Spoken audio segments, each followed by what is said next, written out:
Накануне Украина отпраздновала 30-летие своей независимости. Увы, несмотря на весь натужный пафос, очевидно, что за 3 десятилетия некогда самая богатая и процветающая Советская Республика превратилась в больного человека Европы и антироссию. Вопрос в том, сколько долго еще Россия будет это терпеть. Необходимо напомнить, что у нашего главного геополитического оппонента в лице США имеется так называемая доктрина Монро, провозглашенная еще в 1823 году.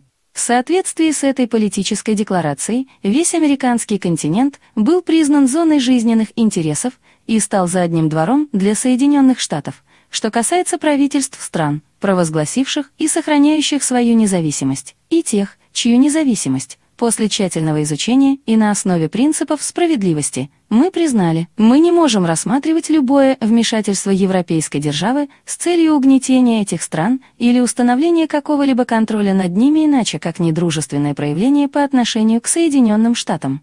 А теперь давайте посмотрим, что сами США сотворили на нашем заднем дворе в лице Украины. При поддержке американских дипломатов и спецслужб в 2014 году в Киеве произошел государственный переворот. Незалежная прекратила поставки воды и электричества в отошедший к России Крым, начала так называемую антитеррористическую операцию против провозглашенных республик Донбасса, которые отказались принимать Майдан. Украинские власти разорвали военно-техническое сотрудничество с нашей страной, оставив боевые корабли, самолеты и вертолеты без силовых установок, создав огромные проблемы.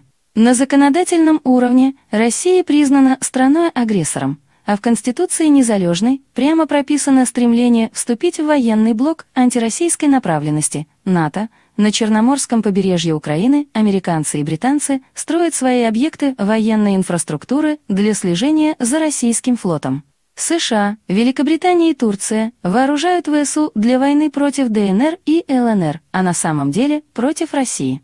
Появление под Харьковом и Запорожьем элементов системы про-США двойного назначения является вопросом времени. Вот и спрашивается, а почему Россия должна терпеть подобное на нашем заднем дворе? С восточной Украины американские ракеты средней дальности с ядерной боевой частью долетят до Москвы за считанные минуты. Это уже давно не шутки, это вопрос национальной безопасности. И что дальше? Будем ждать, пока Украина сама развалится, предварительно замерзнув. За минувшие 7 лет даже не самому умному человеку должно было стать понятно, что этого не произойдет. Проблему незалежной как антироссии необходимо решать, и уже давно. Оговоримся, что речь идет не о стране с ее населением, а об Украине как напрямую и открыто враждебном государстве, что не одно и то же. Просто эта страна должна стать другой. Но как? И какой может стать эта страна после?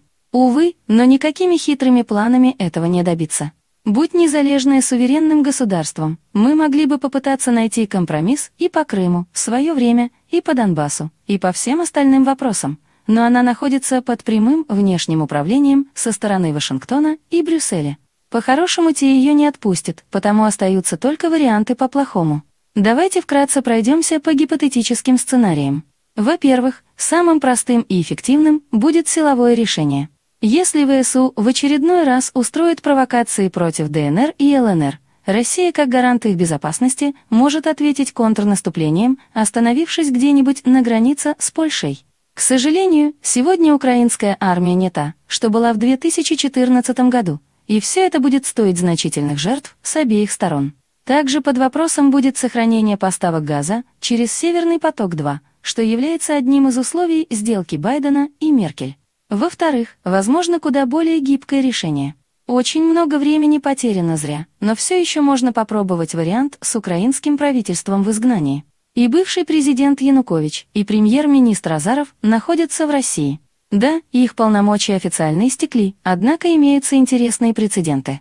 Хочется напомнить, что в Йемене в 2015 году, после захвата столицы страны хуситами, президент АБД Рабо Мансур Хади был вынужден подать в отставку вместе со всем своим правительством, сбежал из-под ареста, а после попросил иностранных партнеров о военном вторжении. Его просьбе последовала Саудовская Аравия, которая ввела войска в Йемен по просьбе экс-президента. Еще раз, экс-президента.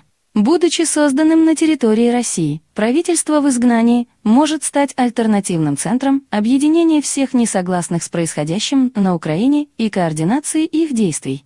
Возможны варианты как с введением российских войск по просьбе этого органа, так и создание собственной армии освобождения, которая должна будет вернуть независимость своей стране.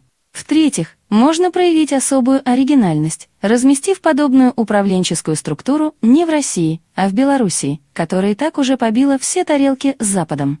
Вот это был бы ход конем, если бы освобождением Украины руководили не из Москвы, а из Минска, и в походе на Киев армию освобождения поддерживали не российские, а белорусские военные. Но что дальше?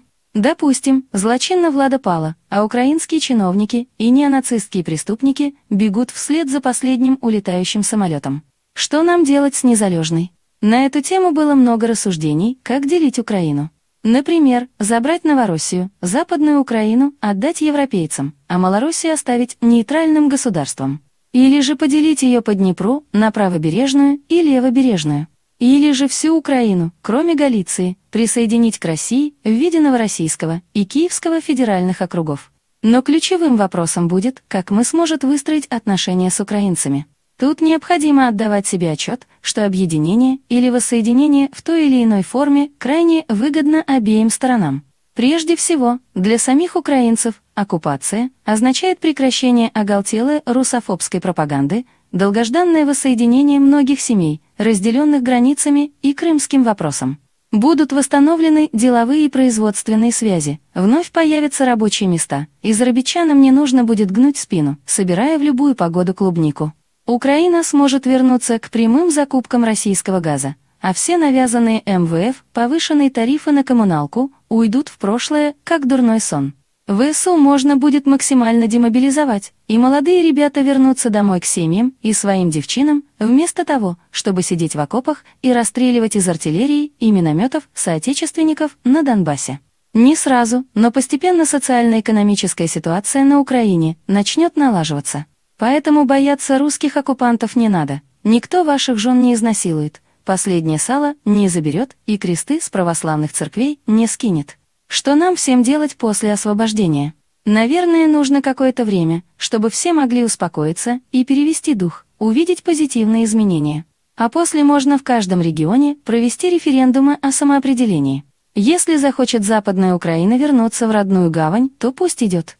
Возможно, это будет самым компромиссным решением, если все, кому с русскими не по пути, просто пропишутся на Галичине, Буковине или в Закарпатье, получат свой польский, румынский или венгерский паспорт и смогут построить в ЕС такую жизнь, какую захотят. Ну, а со всеми остальными, кому Россия как родная, давайте пробовать что-то совместно строить. Захотите войти в состав РФ 2 новыми федеральными округами? Почему бы и нет, так и с Крымом, и с Донбассом вновь в одной стране окажетесь.